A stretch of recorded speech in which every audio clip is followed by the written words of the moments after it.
What happens in Georgia gets revealed one by one as the facts are unsealed.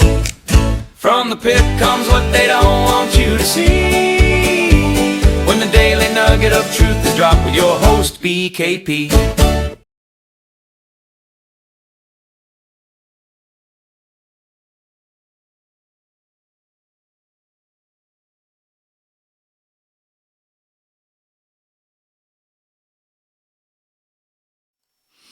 Hey folks, how are you today? I'm your host BKP and you're watching BKP Politics on voiceofruralamerica.com.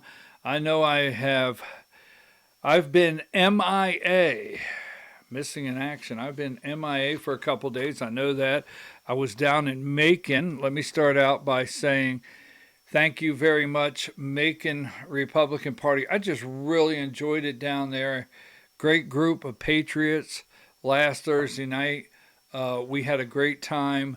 I enjoyed the opportunity to share with them. We talked about last Thursday night the state of and where we stand right now with the Georgia Republican Party. A little bit of a wake-up call because 2026, well, we're in 2026, but November is right around the corner. May 19th is even closer. That's our Republican primary here in Georgia. And then on top of that, we have April 7th, right? April 7th is the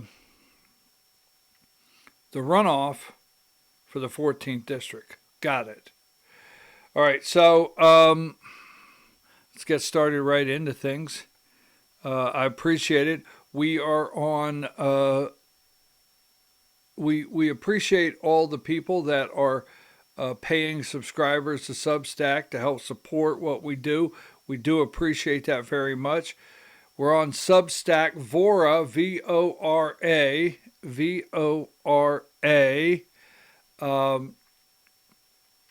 at BKP Politics, and then we're on X, Rumble, YouTube, and Facebook, voiceofruralamerica.com. So, as we venture into today's program, we know that we have, where are we at on the end of the Georgia legislative session?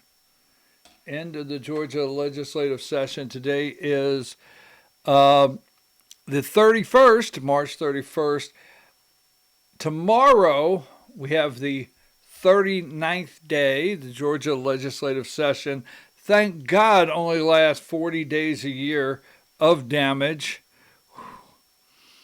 Now, what's interesting, the damage that will be done this year, how it will be unwound next year. Yes. Unless it's a constitutional amendment and you, the voters, vote to accept or change the Georgia State Constitution, it's always something that can be unwound. All right? Meaning, if Democrats take control next year of anything, whether it's the governor's mansion or more control over the state house or the state senate, they could start unwinding things. That being said, we're in day 39. They are in session today. Tomorrow they go behind closed doors, and then that's April 1st. April Fool's Day for us here in Georgia, right, to put our legislators behind closed doors. And then that's Wednesday, and then Thursday will be the last day of the Georgia legislative session. Now, with that being said, as we get deeper in today's broadcast, I want to be very clear on something. All right? Very clear. I am not endorsing candidates. You got it? I'm not. Because I get phone calls, and when I do stories about certain candidates, it becomes, people will say, oh, so I notice you're supporting X. No, no, no. It's not true. Now, I am getting phone calls all the time about who are you supporting for governor? And every one of you know out there in Georgia supporting someone for governor right now, I have not made a personal decision on who I'm voting for. I've not. I'm watching things play out. All right. I'm watching things play out. Now, the other thing in Georgia,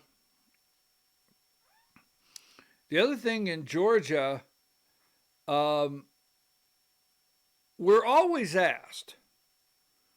We always look, every time there's a race, we always ask the question, or the question is asked of me, who is Brian Kemp's candidate?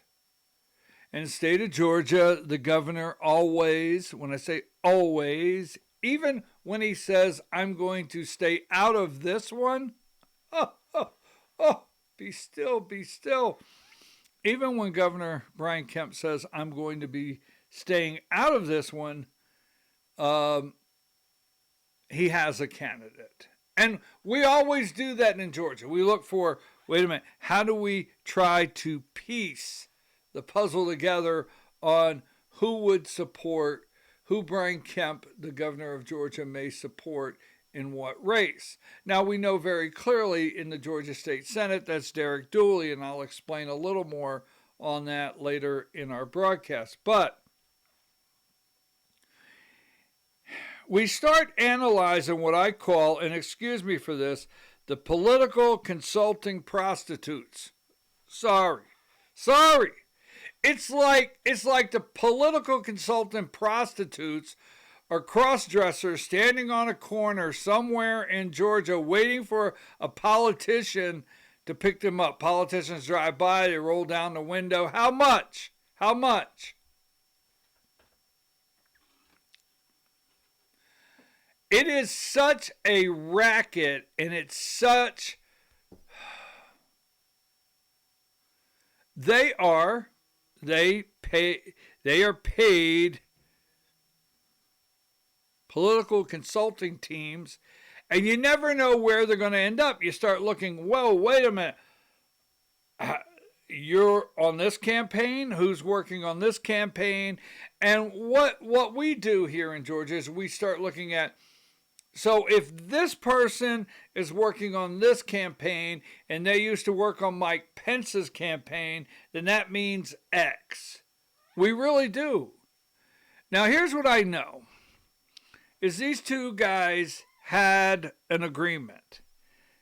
What will end up with the agreement all the way through, I'm not sure. But I can tell you this.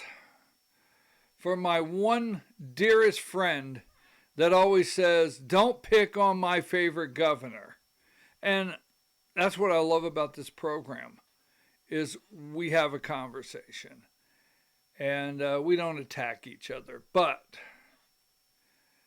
I know this. Brian Kemp has total disregard for anything Donald Trump cares about. That's my opinion. Okay, well, wait a minute. I think I could prove it. He has total disregard. All right. Now, he has total disregard that President Trump asked, they had a deal to find an agreeable candidate to run for Senate to try to help him in D.C. and give Georgia a Republican U.S. Senator, so to get rid of John Ossoff and put one more Republican check mark in Washington, D.C. Brian Kemp totally disregarded that, had no regard whatsoever. They did not agree on Derek Dooley whatsoever. But Brian Kemp said, hey, I'm going to go on my own. And I know why. Now, the other thing I'm going to put out, this is where it's going to get a little spicy, right? I like that because I use, is it grok or gronk or grack or whatever it is, right? Gronk. I use that, and every time I talk about a political campaign when I'm doing research, it'll come back and say, is this campaign not getting a little spicy by now, right? So the other one is the governor's race. Now, Burt Jones, who I have not endorsed, no, I have not, who I do not support, I'm not out there campaigning for, and none of my stories concerning Rick Jackson, come along lately Jackson, fake Jackson, yes, he's a fake, I'm going to say that right now. The campaign is a fake. It's all a mirage out there. But I'm gonna share that with you. But he also has total disregard for Donald Trump's choice in picking Burt Jones, because Burt Jones is, and let me be clear, he is the endorsed candidate. Donald Trump's endorsed candidate for governor is Lieutenant Governor Burt Jones. These are all facts. All right. I don't know if by November the label endorsed by Trump, what that's going to mean. And I'm telling you, things are getting a little dicey, spicy, whatever you want to call it out there. Things, they be a-changing. The winds of change. Now, so I would like for Rick Jackson, and I'm now coining him Fake Jackson. I've been studying the campaign. Now I gave him a 30-day brand new to the campaign honeymoon, to the point to where people were accusing me of supporting Rick Jackson. But I gave him 30 days. Let me see what he does with his campaign. Let me see what he does when he starts getting out on the road. Let me see how he handles issues. All right. And then we started a deep dive into Rick Jackson, and we will again today. Now, I, for one, want to be clear. I have dear friends. I was down in Macon the other night, and I was talking to some dear friends that are supporting Rick Jackson. And all I did was say, keep your eyes open. Keep your eyes open. I'm going to look you right in the eye. Ready? Prepare yourself. Ready? And I'm going to say to you,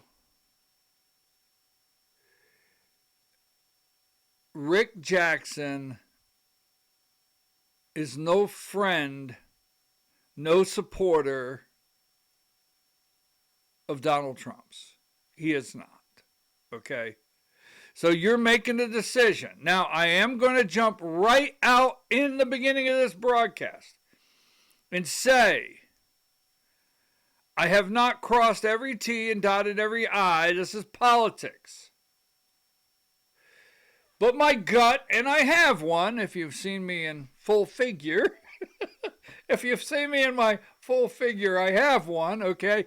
And my gut says right now, I'm looking at you, that Rick Jackson is Brian Kemp's candidate.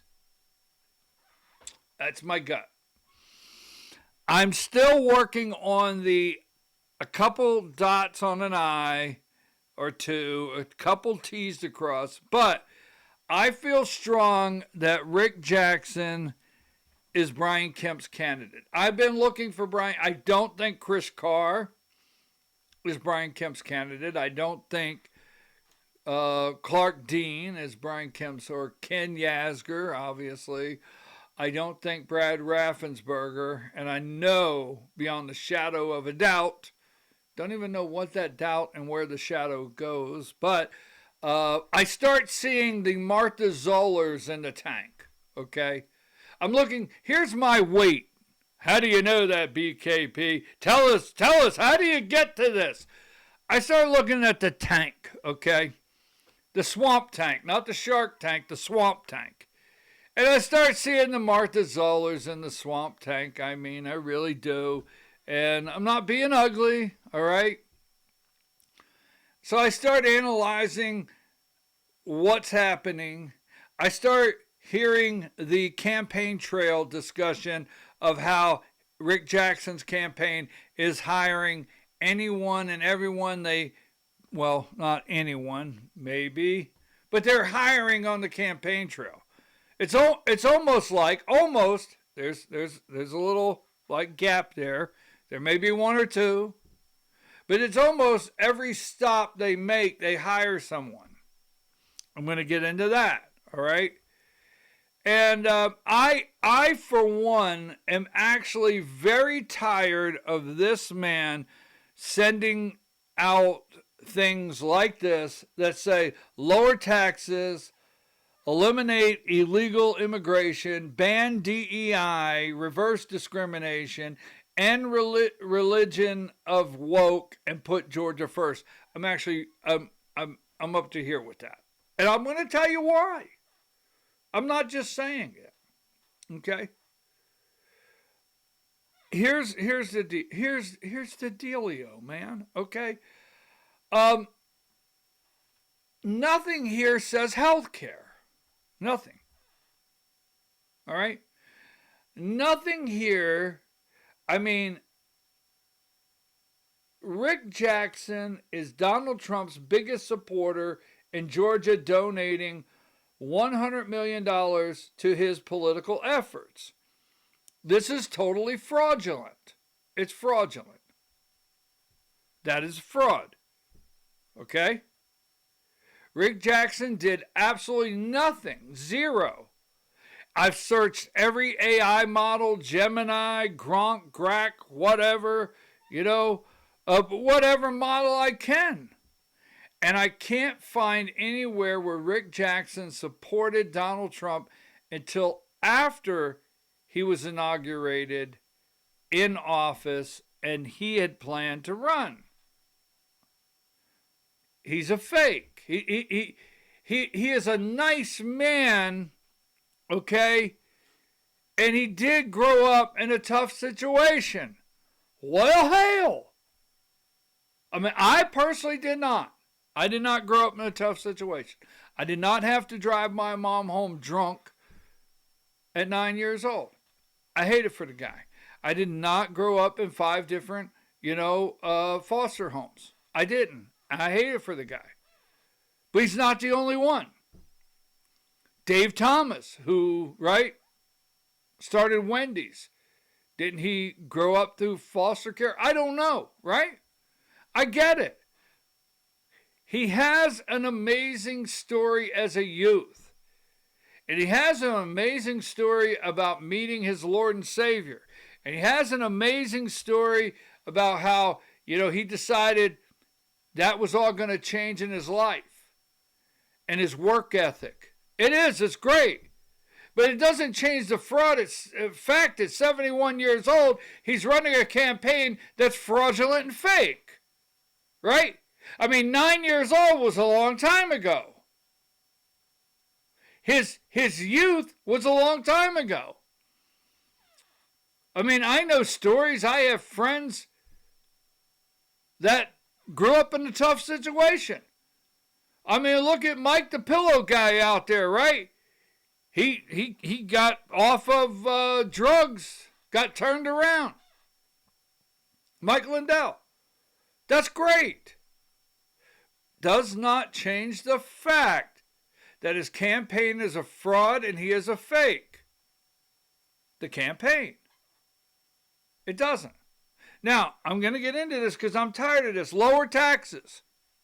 Because nowhere here, this man's a billionaire, nowhere here does he address what he could actually focus on. Right? Traveling nurses. We'll get into that.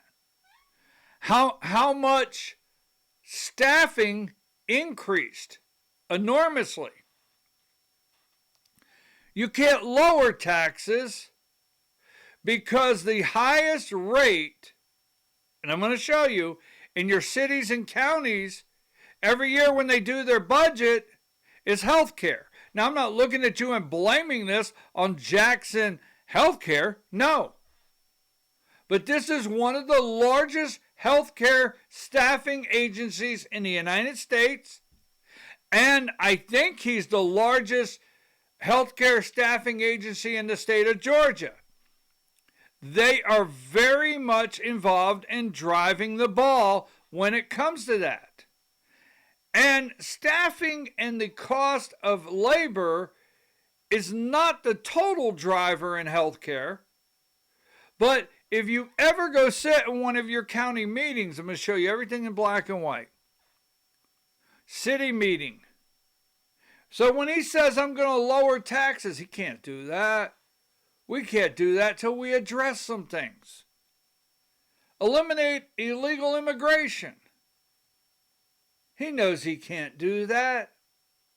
But this is a team of swamp political consultant prostitutes that they're assembling. All these campaigns do it, so he's not exempt from, it's not like he's the only one. But I'm tired of it. And I'm absolutely, I am sick of this right here, okay? Rick Jackson should not be sending out anything with Donald Trump's picture on it. Rick Jackson and Donald Trump, two businessmen, two outsiders, two leaders who take action for better Georgia, for a better Georgia. It's just not true. I mean, this man, he should not mislead voters, because this right here, this is the number, this is what Jackson should send out. I'm serious. This is what Rick Jackson should send out. He should send out a picture of himself and Nikki Haley. That's what he should do. And by the way, that is AI generated. AI generated. Because I know attorneys are always standing by, right? But that is AI generated. But that is the picture he should send out. He should send that one out. So when you have this right here,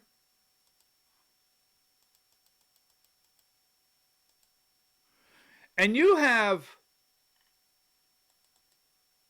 this is Patricia Murphy with the AJC.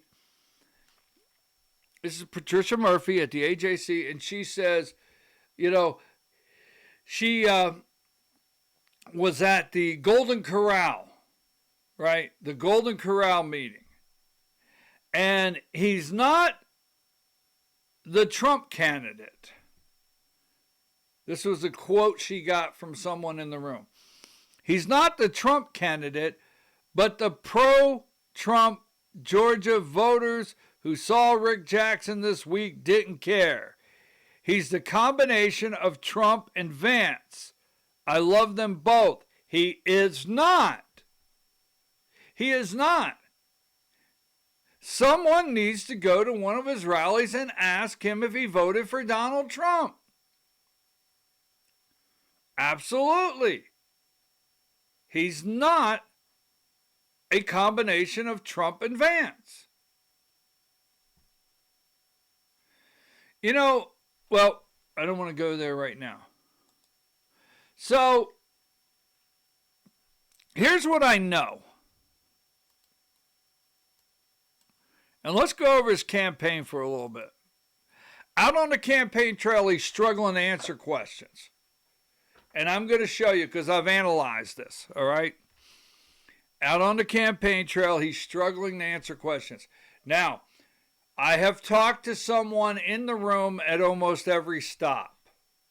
Almost every stop. I've talked to someone in the room. All right?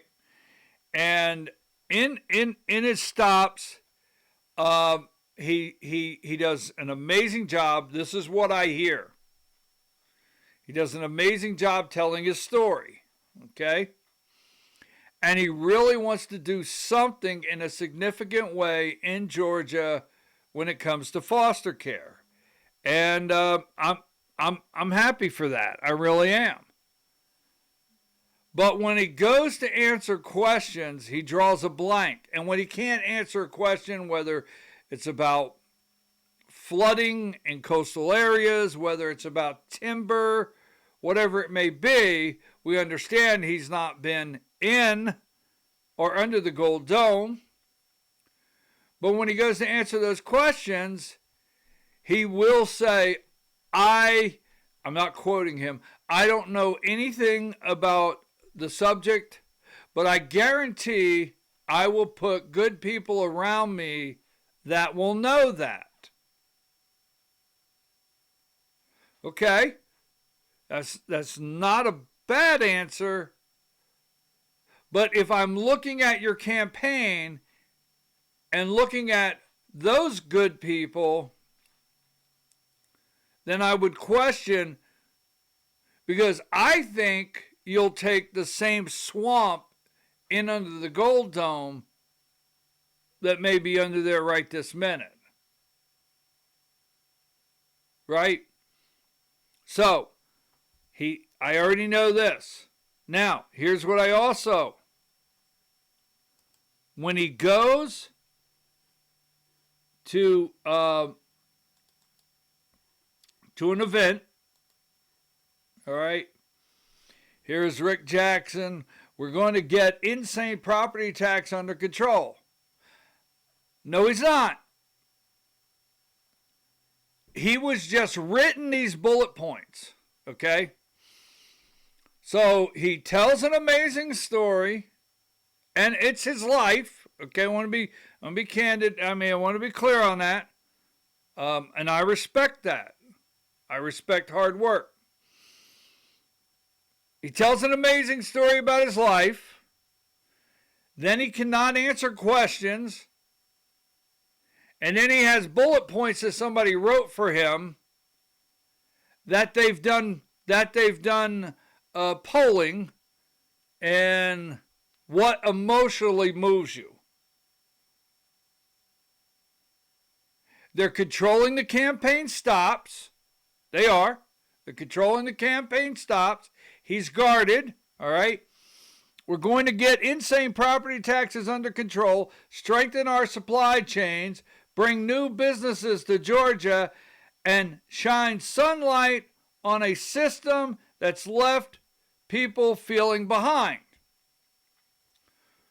What about shining some sunlight on the system that you heavily have profited off of? What about that? We'll get to that in a minute.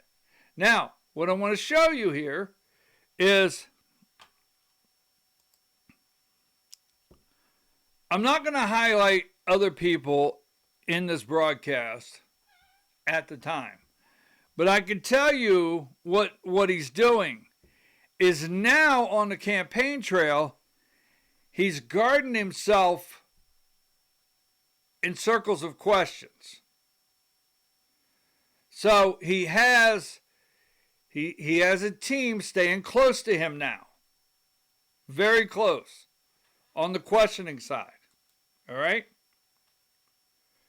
Now, I also know this. He will not attend joint events. That may change after today's broadcast gets put out. They may change that. They may say I'm wrong. In fact, they will say and attack me, because they do. But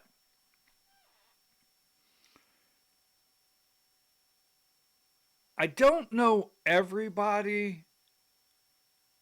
I just know everybody. He will not, his team will not do joint events. Okay? He will not do joint events. They won't. They are letting, no names.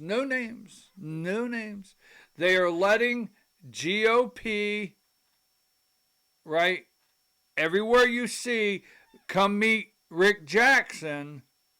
That's it. Come meet Rick Jackson. They are letting people know out in front that no one else could be there. It's their event. That's what they're doing. They're letting people know right out front, no one else can be on the marquee. Right? It can't be the Rat Pack on the marquee. Can't be. Only Rick Jackson event. That's number one. Won't do joint events. Number two, they're attempting to hire at these stops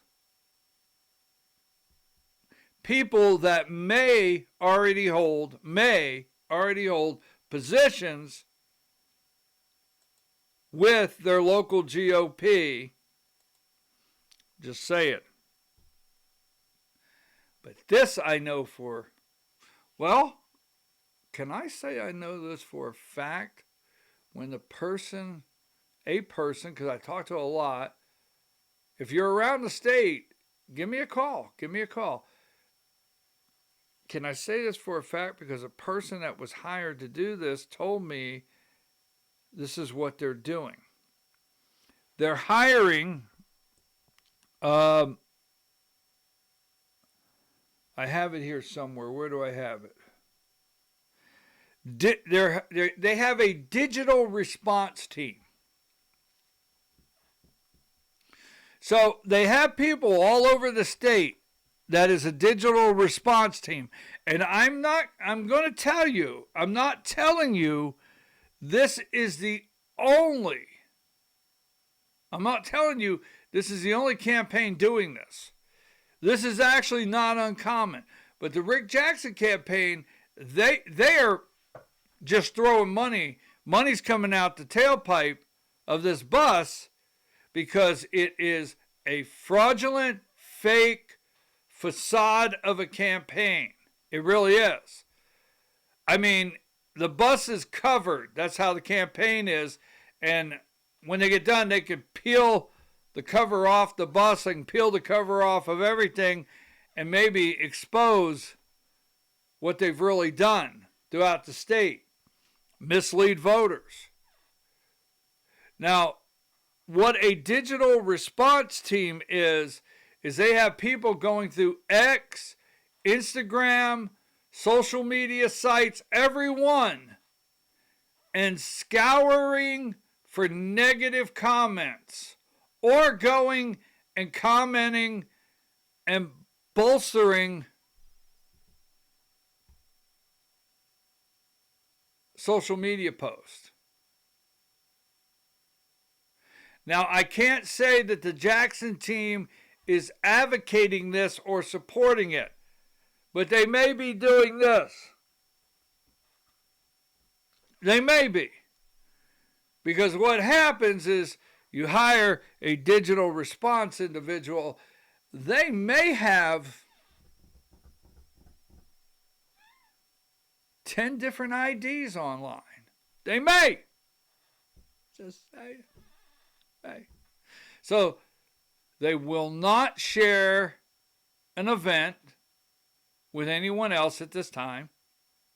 They've not signed on to an event with anyone else. They'll let you know it's only theirs. They are fraudulently putting out Trump in front. So I do not know. You know Bubba? Well, I do not know Bubba for the past 87 years. This is a PSC. This is a PSC member of the PSC, Bubba McDonald. And he was up in Barrow County, and Bubba is 87 years old. Now, let's not get all bent out of shape, but he's 87 years old. And Winder PSC Commissioner Bubba McDonald endorsed Rick Jackson. All right. So let me pull that down and let's go here.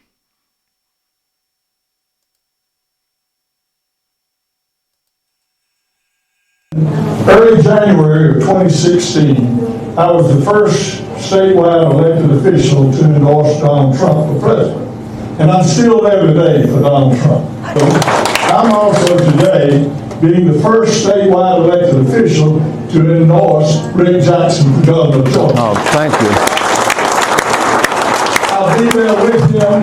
I will support whoever our nominee is, but my nominee is Rick Jackson. Thank you. Thank you, Bob. Thank you. Now, he endorsed Rick Jackson, right?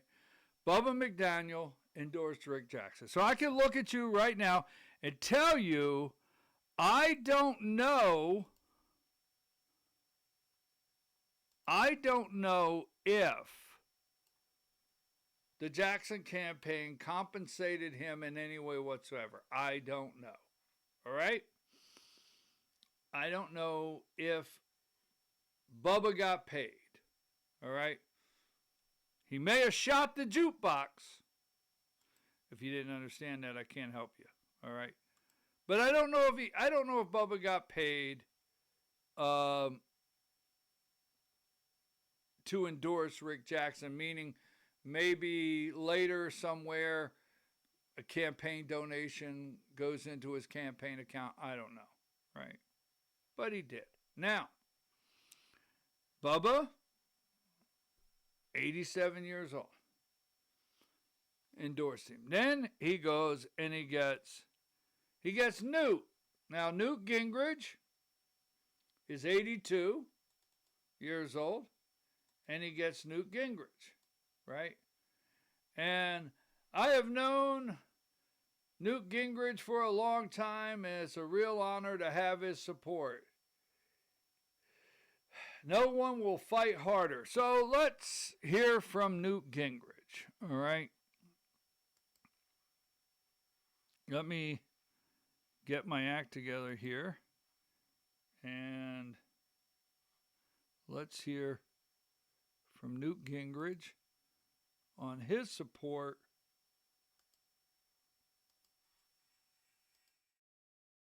Few fought harder for President Trump than me, but nobody will fight harder for you than Rick Jackson. I've known Rick for over 20 years. He came from nothing, built a real business, and saved thousands of lives through his conservative and Christian organizations. Rick will freeze insane property taxes, cut income taxes, and he'll fight for you, not the insiders. Join me in supporting my friend, Rick Jackson. All right, so you went and got Newt. All right, went and got Newt. Now, let me say this. I don't know about Bubba McDonald, but Newt Gingrich has made comments. He has in the past that he doesn't do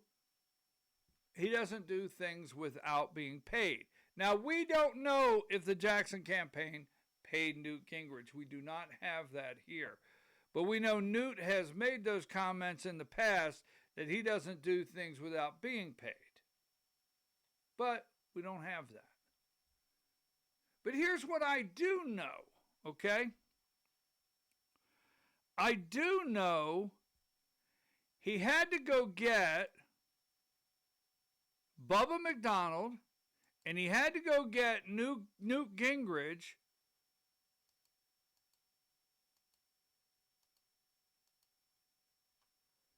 because he cannot say that for himself. He had to go, Rick Jackson had to go get Bubba McDonald to say, I endorse Trump. I'm going to give him, come here, Rick, let me rub my Trump on you. Let me rub it on you. I know you don't have any Trump, okay? And I know you supported Nikki Haley. Now, the reason I'm bringing this up, you're going to say to me, well, PKP, we all know, we've all seen the Nikki Haley stuff. No, No.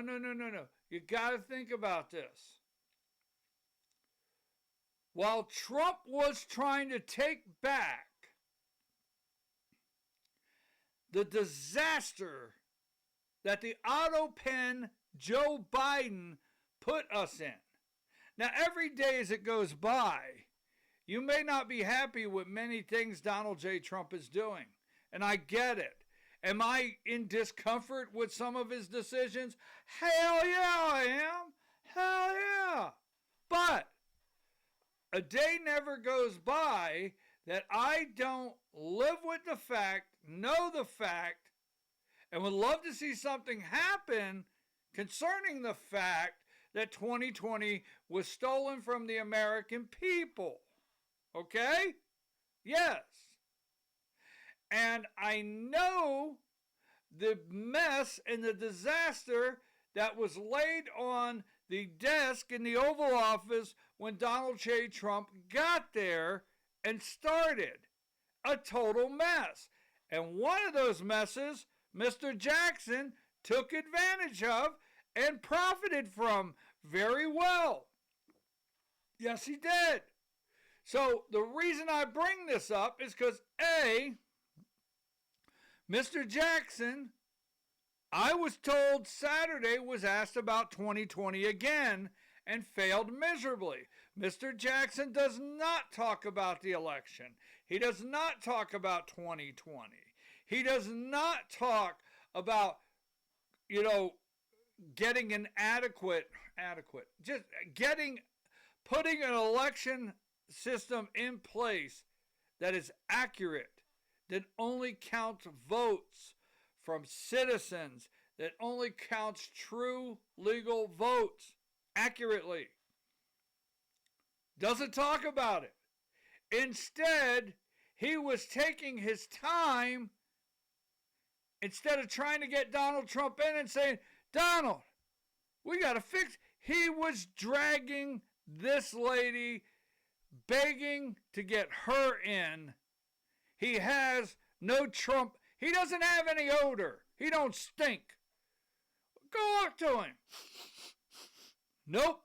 I can't sniff any Trump on you. None. But he got Bubba. See, he can't do it. So he said, Bubba, do me a favor. Rub a little Trump on me. Rub a little Trump on me. I don't know why that happens, folks.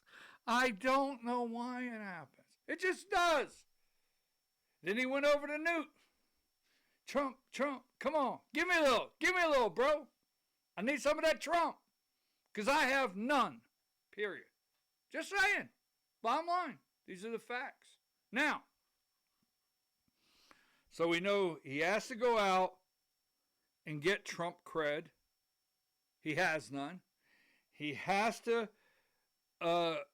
he has to send out pictures of Trump. Now,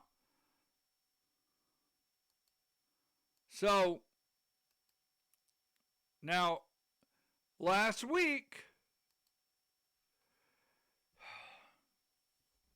Burt Jones challenged him to a debate. All right? And right out of the box, Swamp It. Yeah. Martha Zoller, Swamp It, right? Yes, up there, over there in Gainesville. Oh, Swamp It over in Gainesville. Oh, you got to invite every candidate. You have to invite every candidate. All right? Got to invite every candidate. And, very first one come out of the box. No, if you're going to debate, you have to have every candidate. No, you don't. Because I'm going to tell you why. So Burt Jones come out and he said, I think Rick Jackson and I need to just have a good old-fashioned televised debate. Georgia voters deserve to hear directly from the candidates, not just flashy, overpaid TV ads. Ball's in your court, Rick. So, Rick Jackson hasn't made a decision to debate. He will not share a venue with anyone. He will not attend. We have all these big multi-candidate events all around the state. I don't know of one multi-candidate event he's attended. If so, please let me know.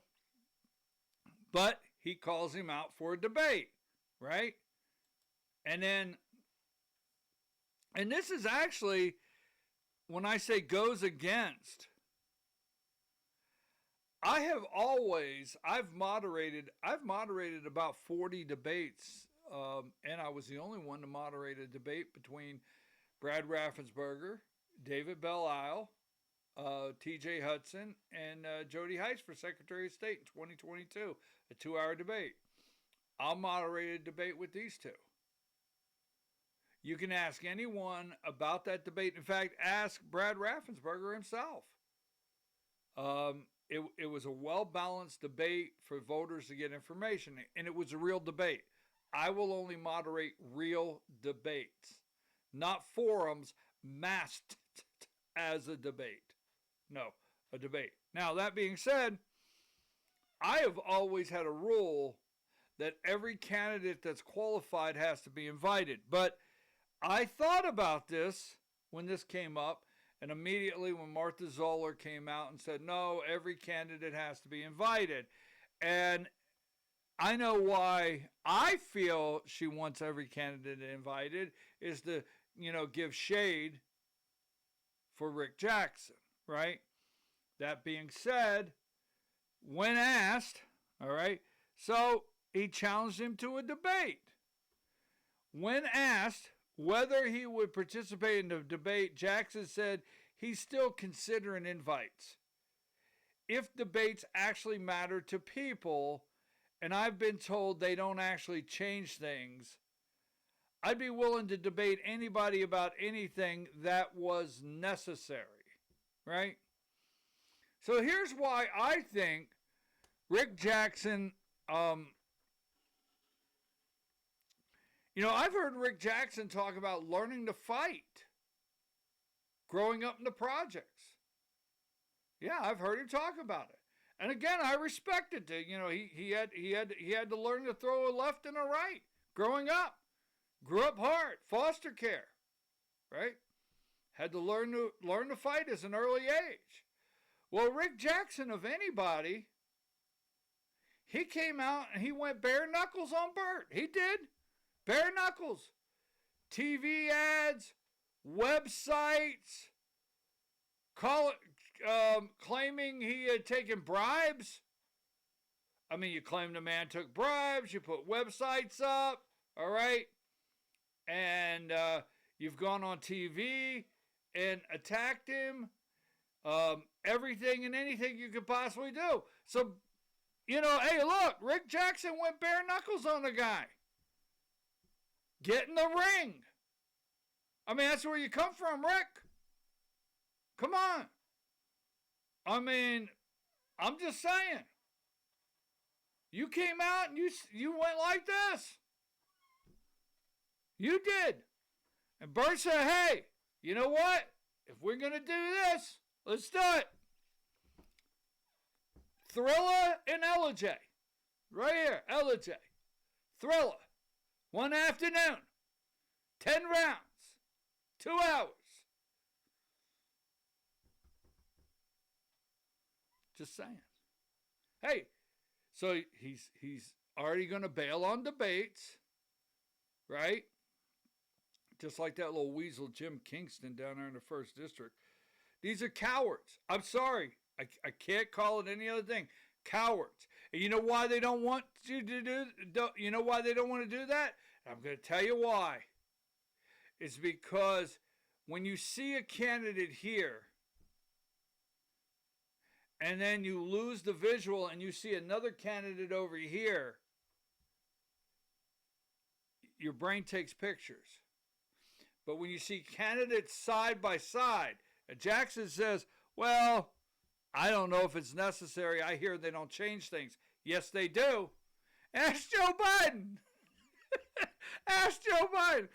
And Trump, what did Trump say? I don't know. I don't know what he just said. I don't think he knows what he just said, right? Ask Joe Biden if a debate changes things. Ask Richard Nixon, dead and gone, if maybe he should have shaved that afternoon. Whatever. But yes, they do change things. That's why these cowardly candidates that have a cowardly candidate that has everything written for them and only knows their bullet points and only knows their index cards, they will stay away. They can't think on their feet fast enough. So, yes, billionaire, smart businessman. All right? Now, so that being said, let's move on along here. Data centers.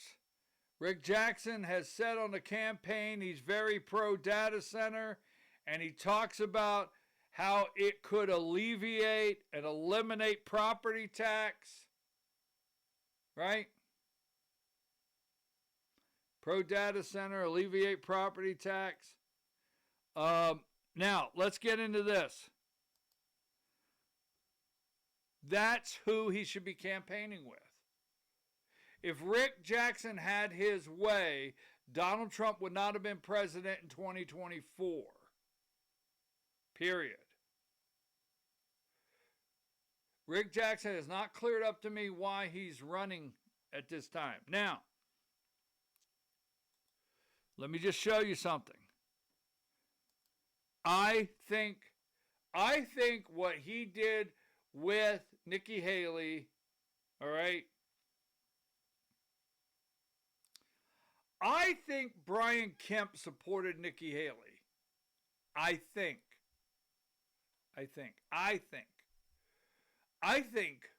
Marty Kemp supported Nikki Haley. I do.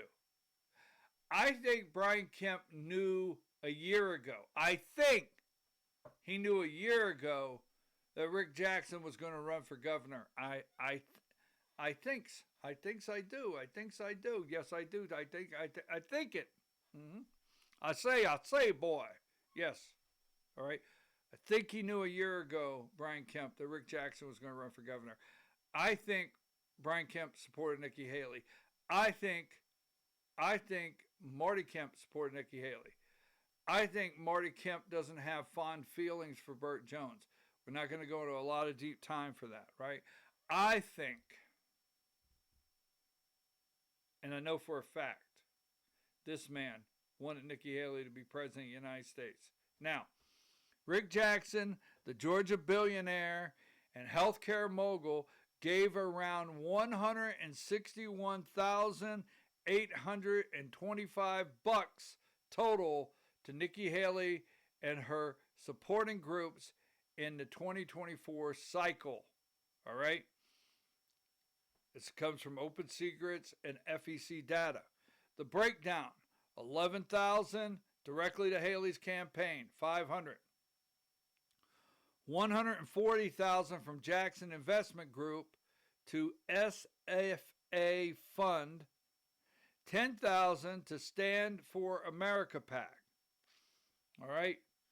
Now, I asked more questions. Now, remember this in Georgia. Lost my cursor here. Nikki Haley pulled in 77,900 votes. 902 votes. That's considered, that's consistent number from official tallies, all right? She got about 13.2, she got about 13.23%. I think that's what it is, 13 2/3%, while Trump crushed with 400 and some thousand votes, or 84.49%.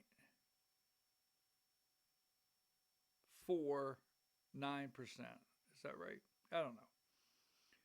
Total turnout, around 588,947 ballots. Yes, she dropped out March 6th after Super Tuesday, but her name stayed on the ballot. Lots of those votes were probably early ones locked in before the news hit. Still pretty solid protest turnout for a ghost candidate. Now, okay, here's another question I wanted to ask about Nikki Haley and Rick Jackson. Yes, that $40,000 chunk from Rick Jackson Investment Group went in before the Georgia primary. That last $40,000 went in just about. Haley suspended her campaign on March 6th, 2024, right after Super Tuesday. All right? The weeks before early 2024 means sometime February or late January. Jackson gave her another $40,000. At least $150,000 included that $40,000. Let's see. Trying to get all that together.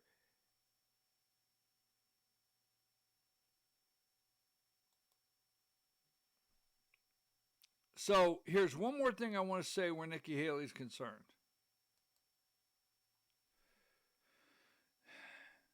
Now, remember when Brian Kemp came to Georgia and he came to Atlanta and he got very irate with Brian Kemp and Marty Kemp, right? Why? Why did he do that? Because they have scrubbed it now. It's been scrubbed. I understand you can't find the video now, but it's still out there.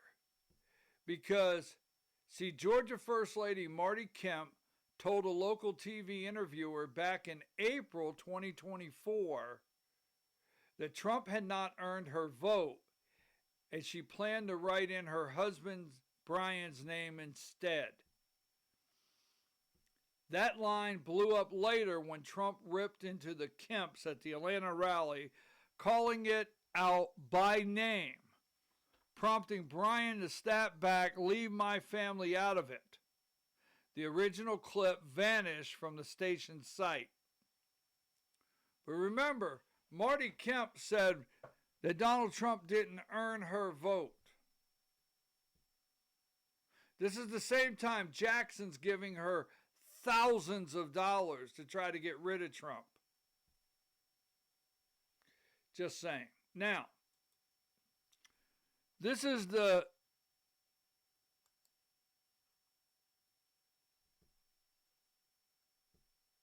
Taj Mahal. This is Jackson's corporate headquarters. And this is okay.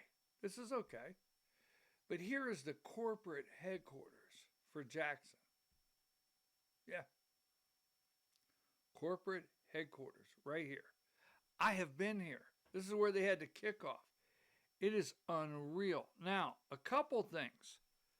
He is in the healthcare, business staffing agency.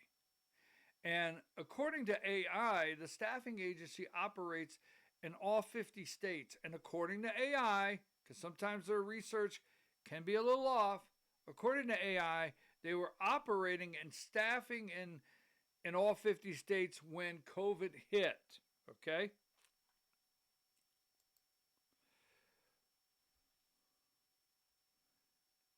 The U.S. spent $4,866.5 billion on health care in 2023. Now, if you look, where does it go? 31% goes to hospital care. 31%. Okay? Now, I'm going to go through a couple things. And one, we did not find anything concerning Jackson Healthcare where they violated any laws. We didn't find anything where they violated any laws or were investigated for any reason whatsoever during COVID concerning the money they received or the charges, how they charge for their services. We did not. Okay? I want to be clear. But it doesn't change some facts. When COVID hit and Brian Kemp eventually and Jeff Duncan, I'm telling you, I think strongly this is Brian Kemp's candidate, and I will continue till I put that final dot, cross that T. I just feel right now this is his candidate. Now, I say this right here because I'm going to tell you. Jackson did not, quote, healthcare go out and have nurses quit their job. Nope, we did not find that. But what happened during COVID was, in COVID, in so many different things, you got reimbursed different if it was COVID. So no matter what you were involved in and you were trying to recover your money from the federal government or the state, wherever you are, if you marked down COVID, there was a different price, right? So that goes for healthcare services and staffing. So what happened when Brian Kemp and Jeff Duncan shoveled that $1 billion their way, all right? There was this spike in what's called traveling nurses, where nurses would leave their jobs where they were dedicated to certain hospitals and take jobs with staffing agencies. And I say that plural. Jackson Healthcare is not the only one, but in Georgia, they were the driver. But they would take jobs with staffing agencies because staffing agencies would do multiple different things, daily pay or certain things like that, or immediate benefits with them. Some of them, and I don't know what Jackson Healthcare rules were, but I do know they were involved in traveling nurses. Traveling nurse agency staffing charges were above pre-19 levels, definitely played a big role in the healthcare crisis hospitals are dealing with today, though it's not the only villain.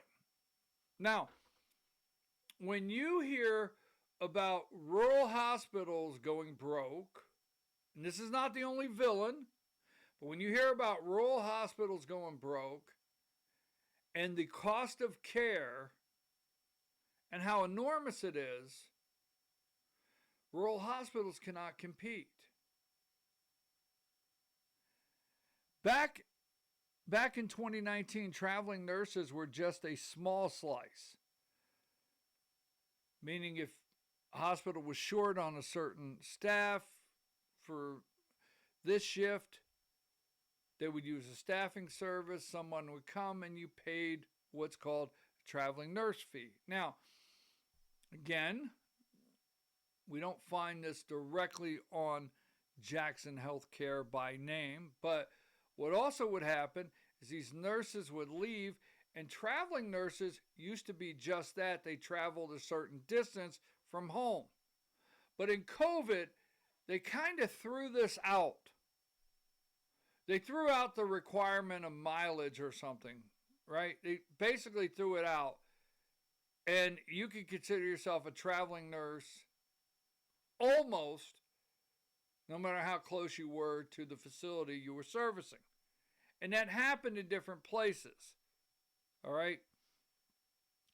Traveling nurses were just a small slice. Hospitals spent about 4.7% of their total nurse labor on them at that time, with rates pretty steady and agency markups around 15%. Then COVID hit. Demands exploded. Shortages got brutal. And by 2022, that jumped nearly 40% of nurse expenses, with hourly billing to hospitals up 213%.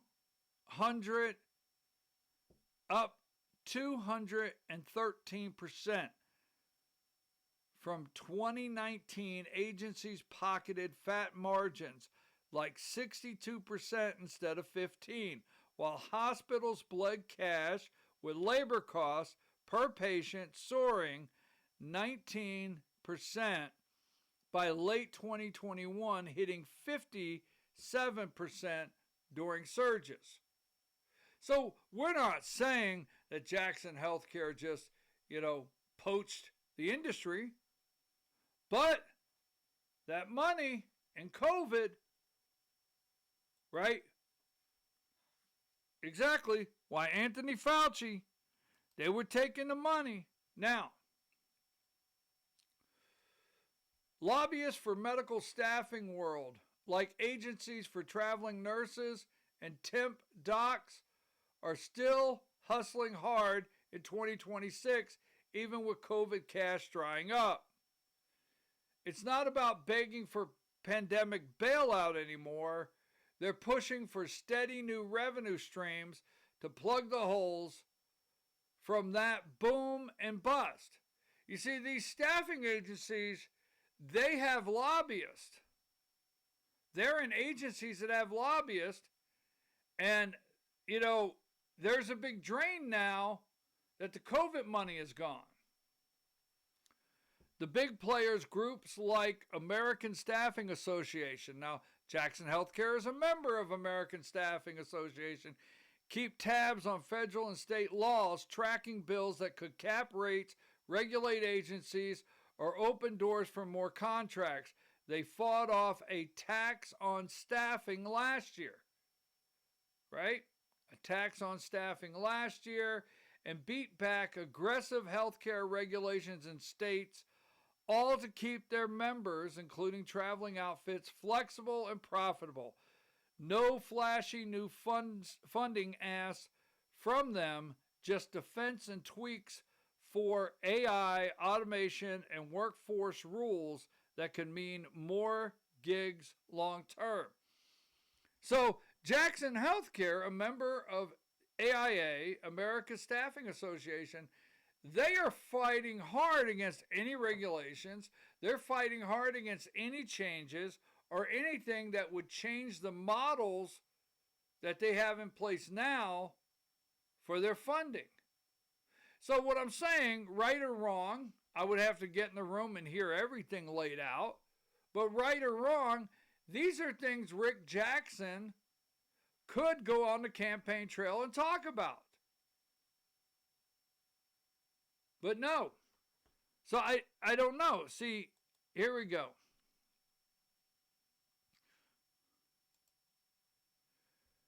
Jackson Healthcare, as an ASA member, benefits from the group's solid lobbying muscle as both federal and state levels. ASA got a dedicated advocacy setup. They track bills, rally members, push back on regs, and could cramp staffing firms, especially in healthcare. In 2025, policy agendas straight up oppose price controls on what agencies charge, like caps on travel nurse rates, saying they ignore real market spikes from demand or cost. They call out state pricing transparency, reporting as extra red tape, preferring case-by-case fixes under existing unfair trade laws instead of blanket rules on nurse staffing. They back basic screening and credentialing, but fight anything that hikes licensing, hurdles, or limits cross-state work, pushing for more foreign nurses, school funding, and barriers removed to ease shortages, right? Post-COVID, they're not chasing new bailouts. It's about protecting the turf, all right? Now, what I'm saying, the reason I'm bringing this up is these are all things that have to be dealt with on increase. Now, yes, we have the pharmaceutical industry. We have, this is not the only villain. It's not. Be clear. But post-COVID, they're not chasing new bailouts, protecting their turf, right?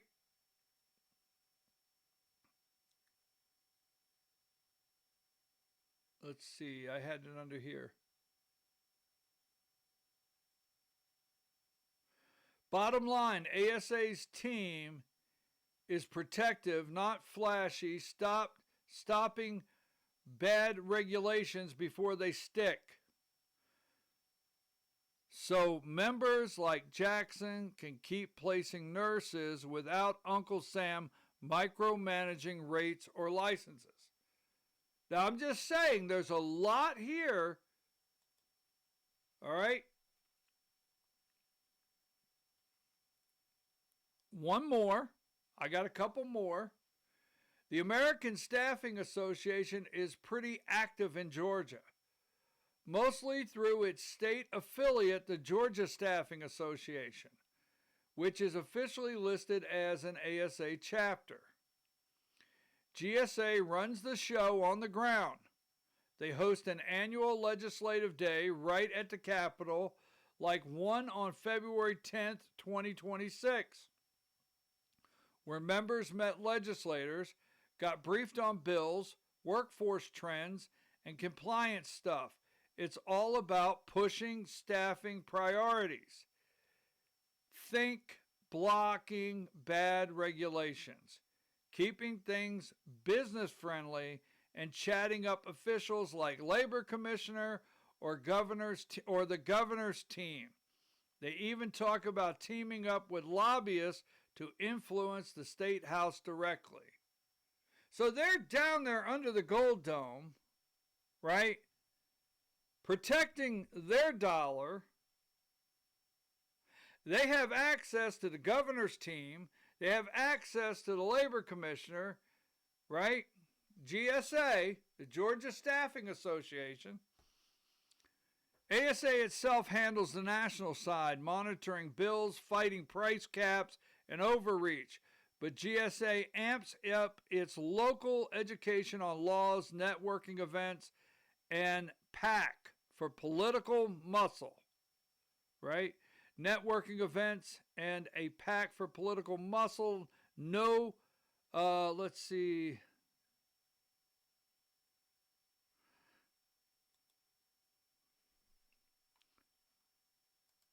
Just a couple more, I promise.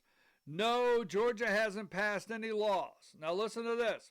So since COVID and the $1 billion, right, money that went into Jackson Healthcare, no bid contract through Brian Kemp and Jeff Duncan, through governor's executive powers, right? So if executive powers went in place tomorrow, the next governor would be able to do the same thing, the next governor and the next governor. Georgia hasn't passed any laws since COVID that cap traveling nurse fees, right? Agency rates or any kind of labor costs for hospitals using staffing companies.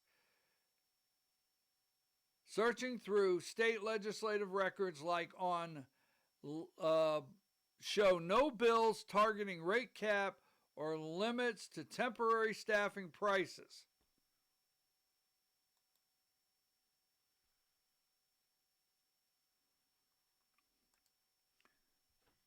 While over a dozen other states floated ideas like charging penalties for big hikes or capping what agency bills hospitals, Georgia stayed out of that. Georgia completely stayed out of it. Completely stayed out of it. All right? You have rural hospitals, and again, this is not the only villain. Not the only villain. But Georgia stayed completely out. Since 2019, all these costs that went like this. Let's see.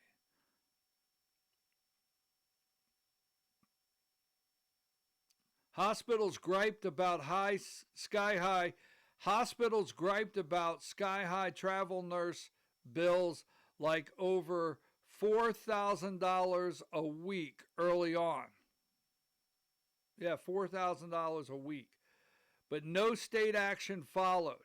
See, hospitals and different hospital organizations went to the state So, we're getting billed a traveling nurse fee of $4,000 a week, some of them. Again, this is not totally tied to Jackson Healthcare. Hospitals griped about sky-high travel nurse bills, like over $4,000 a week but no state action followed. It's all market-driven with rates dropping post-pandemic anyway. If something sneaky slipped in via budget or regs from the Department of Community Health, it didn't show up publicly. Bottom line, no caps, no limits. Georgia kept hands off. All right. Let's see.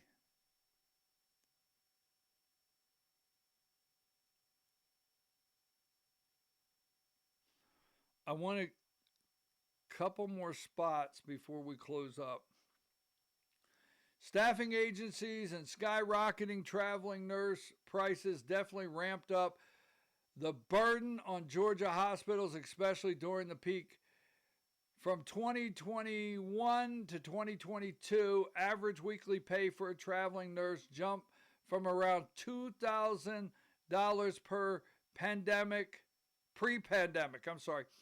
$2,000 pre-pandemic to $3,500 or more. Some contracts hit $4,000 plus per week. All right. Hospitals like Grady shelled out $222 an hour for temps. Wow. It strained budgets hard, and over-reliance on agencies became seemingly permanent by 2022. Operations suffered, bed closed, services delayed, patient safety risk up because constant staff vanished. Now,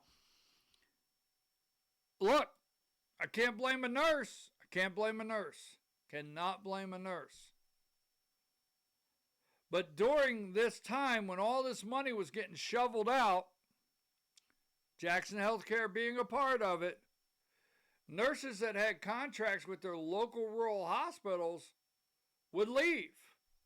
And then they'd go online, traveling nurse, boom, and they would get a job as a traveling nurse. And again, we can't say Jackson Healthcare participated in this. Some of them would go right back to the hospitals they just left once they became employees of the staffing agency, right?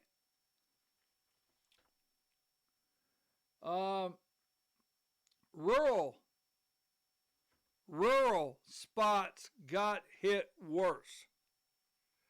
Georgia lost 9 rural hospitals since 2010, with 22 more at closure risk of late 2025. Staffing shortages fueled that.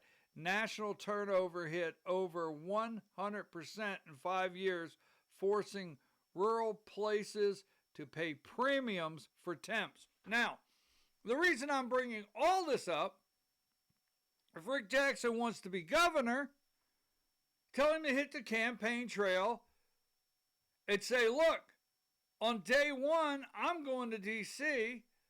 I'm going to call in RFK Jr. I'm going to call President Trump. We have to fix this. I mean, do you realize that in rural Georgia, people have to drive hour and an hour and a half for many appointments or to see physicians or get certain care because rural Georgia cannot afford, the hospital systems cannot afford to provide it any longer. But no, he's not on the campaign trail talking about this. All right? Now, let's see.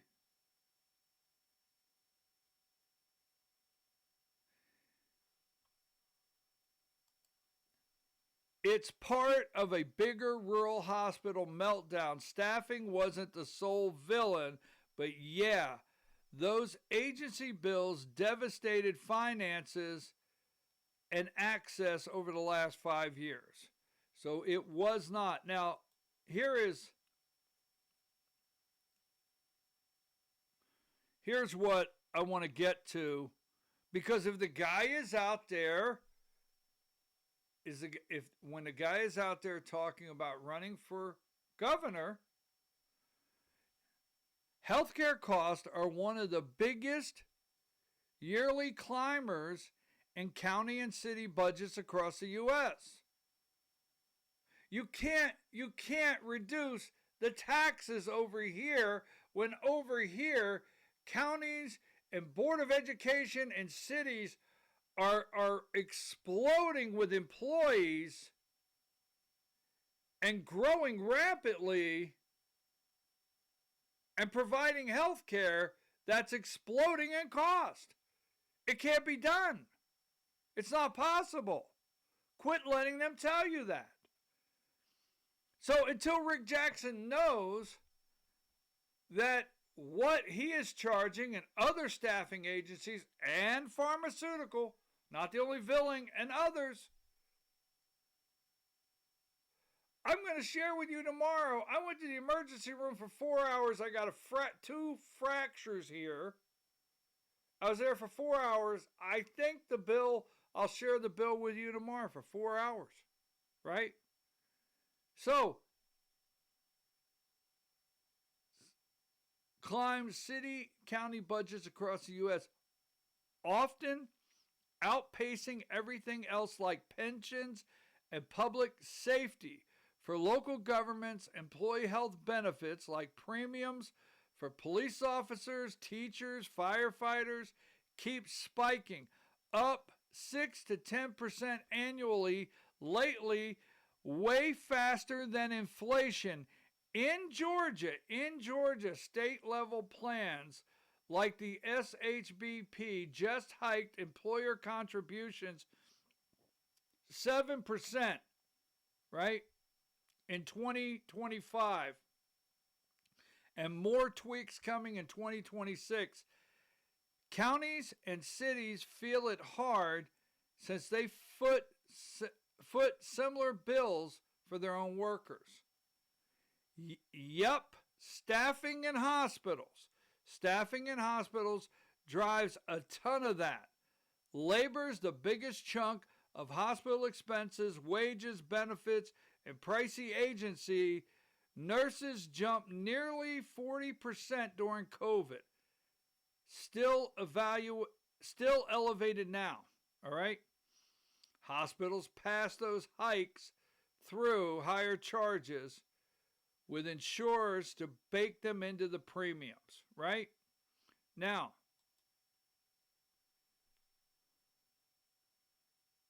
let's see.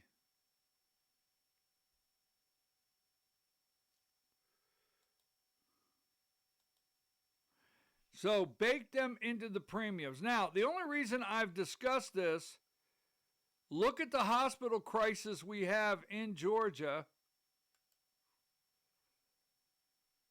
That's the Jackson, that's Jackson Healthcare. That's their corporate office structure right there, Jackson Healthcare.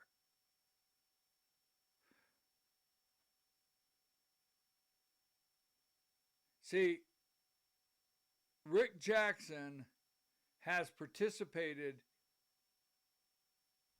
in the problem in which his profit margin. And I'm not saying Jackson Healthcare hasn't done some good things. I mean, if you're bringing in $800 million, you can go and show where you're giving $3-4 million here and $2 and $3 million here. Yeah, you can. You could show where you're doing great things in your community. But I'm telling you right now, every time he comes up and he shows me this, and it says taxes, and he shows me this, when I know this is how he really feels. His campaign is a fraud and a fake. His campaign's a fraud and a fake. So I don't know what you do as a candidate. I really don't. I mean as a voter. I don't know who you vote for.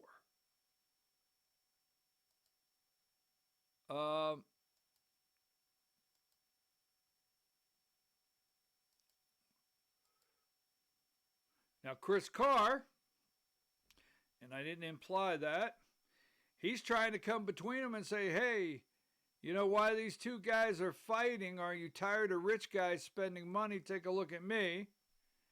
And I got to get to this tomorrow. Republicans are mad Brian Kemp is standing by his Georgia Senate endorsement. I got to get to that. Now, on the Democrat side, Jeff Duncan, he's trying to win over black voters. So there was a recent poll, all right? A recent poll came out, and a Democrat candidate for Secretary of State had an internal poll done, and the polling shows that Jason Estevez is moving up. And right now on the Democrat side, it showed Keisha Lance Bottoms with 32%, Estevez with 14%, Lieutenant Governor Duncan 12%, DeKalb County CEO Michael Thurman with 11%, and 30% are still unsure on the Democrat side. Still unsure on the Democrat side. So let me say this. I want this to sink in. Ready? Rick Jack, no, wait a minute. Wait just a minute. No yelling. No yelling. I want you to think about this. These are the Republican candidates. Rick Jackson, 71 years old. 71, okay? Burt Jones is 46 years old. Burt Jones is 46. Brad Raffensperger is 70 years old. Brad Raffensperger is 70 years old. Chris Carr is 54. Now, over on the Democrat side, Keisha Lance Bottoms is 56. Keisha Lance Bottoms is 56. Jason Estevez is 42. He's 42 years old. Michael Thurman, the Democrat over there, is 73. He's 73. And Jeff Duncan is 50 years old. Think about that. We'll talk about that a little more in a different program. Okay. I have to close up, so let's go here. We've got the 14th District. There's a lot being made out of this. I will talk about it tomorrow. No rush to rally behind Fuller in MTG's old seat.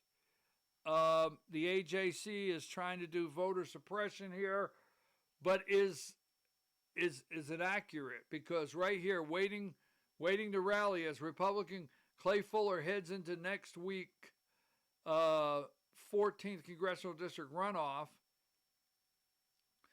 there's two people standing on the sideline, all right?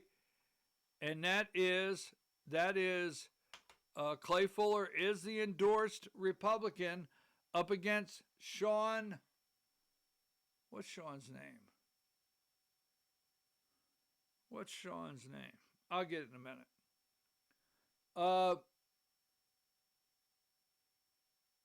Green, right? Sean Harris. I'm sorry, Sean Harris. All right. None of the opponents have actually rallied around him, so he's still trying to get the base together. Harris told the Political Georgia podcast, Marjorie Taylor Greene, the biggest Republican in our district, and she's a voter, has not come up to endorse him. So Sean Harris is doing a good job in this campaign right now in the 14th District, the Democrat, because we have not heard a word as of today from Colton Moore. Not heard a word from Colton Moore. Nothing. No support for Clay Fuller. Colton Moore's not online saying, get out and vote, get out and vote. Not a word from Marjorie Taylor Greene. She's not pushing people to get out and vote, right? So tomorrow, let me see, I want to talk about this right here.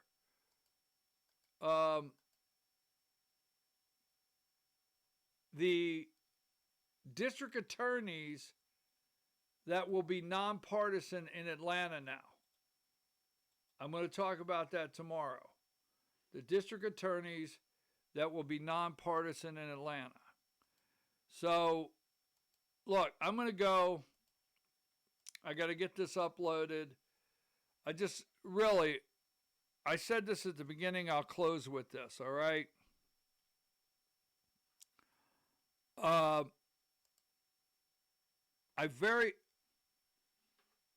I'm actually don't want to hear him. He had to go and get people that supported Trump because he did not. He had to go and get people to say, I supported Trump and I trust him, because Rick Jackson did not. The campaign is false in my eyes, fake, phony. It's not real. Rick Jackson has not convinced me why he wants to run for governor. Because if Rick Jackson was out there and he was running for governor to get these crazy costs under control, health care, support our rural hospitals, different things like that, things he could actually do instead of bullet points someone wrote for him, I would look at it a little different. If Rick Jackson came out and said, I didn't vote for Donald Trump, I didn't vote for him in the primary, I voted for Nikki Haley. I'm one of the 70,000 that voted for Nikki Haley in the primary against Donald Trump. I didn't vote for Donald Trump in 2016. I didn't vote for Donald Trump. I voted for Jeb Bush in the primary or someone else in 2016. If he comes out and he says, I think our elections are fine, whatever, okay? But just playing it safe and spending millions and millions of dollars will not stop us from looking through and seeing the cheap veil that is a campaign. Not going to do it. So he's not a Trump supporter. He is not. Okay. I don't think he likes Donald Trump. I don't think he voted for Donald Trump. I can't say it enough. I'm going to go and I'm going to, let's see, how are we going to do this? We'll do it like this right here. Don't forget our Substack, Vora at BKP Politics. Don't forget, you can always text me and email me. And we do not endorse candidates, but if you would like a campaign card about your candidate on our podcast, get in touch with our marketing company. Get in touch with me. I'll put you over there to the marketing, and you can get your card on the broadcast. Should I say this? We got to talk about Secretary of State. But we'll do it soon. Until we meet again.